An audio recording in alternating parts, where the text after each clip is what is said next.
Five snap story. అసలు ఈ story వింటే నాకే కాదు ఎవరికైనా కళ్ళల్లో నీళ్లు తిరగాల్సిందే.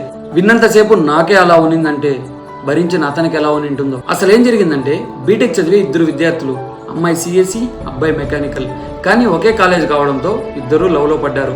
2 years పాటు సిన్సియర్ గానే లవ్ చేసుకున్నారు.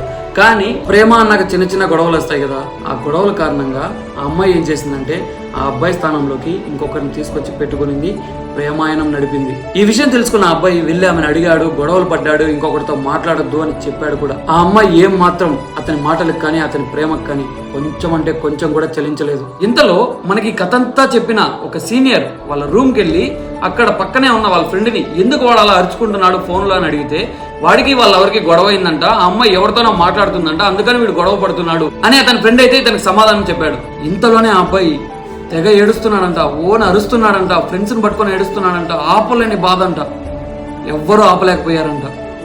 కారణం ఏంటో తెలుసా? ఆ అమ్మాయి కొత్త బాయ్ ఫ్రెండ్ తో లైంగికంగా అసభ్యకరమైన ఫోటోలు దిగి ఈ అబ్బాయికి అయితే 5 స్నాప్లు పెట్టిందంట. ఆ 5 స్నాప్లు కూడా ఓపెన్ చేసేంత ధైర్యం అతను చేయలేకపోయాడు, అంత బాధపడ్డాడు. ఒకే ఒక్క స్నాప్ ఓపెన్ చేశాడు, ఎంతో నరకాన్ని చూశాడు. ఇలాంటి అమ్మాయిలు ఇంకా ఉన్నారా? దయచేసి చెప్తున్నా, అబ్బాయిల జీవితాలతో ఆడుకోకండి. అసలు ఇలాంటి అమ్మాయికి ఎలాంటి శిక్ష పడితే బాగుంటుంది అనుకుంటున్నారో కామెంట్ చేయండి. ఈ 5 స్నాప్ స్టోరీ అనేది అతని ఒక్కడి జీవితమే కాదు, అలాంటి ఎంతో మంది ఎన్నో బాధలు పడ్డారు, కానీ మన ముందు వరకు రాలేదంతే. ప్రేమించడమే కాదు, ఆ ప్రేమించిన అమ్మాయి మోసం చేస్తే కూడా ఎలా తట్టుకొని నిలబడాలో నేర్చుకోండి. మరిన్ని వీడియోస్తో మళ్ళీ కలుస్తా. జై హింద్.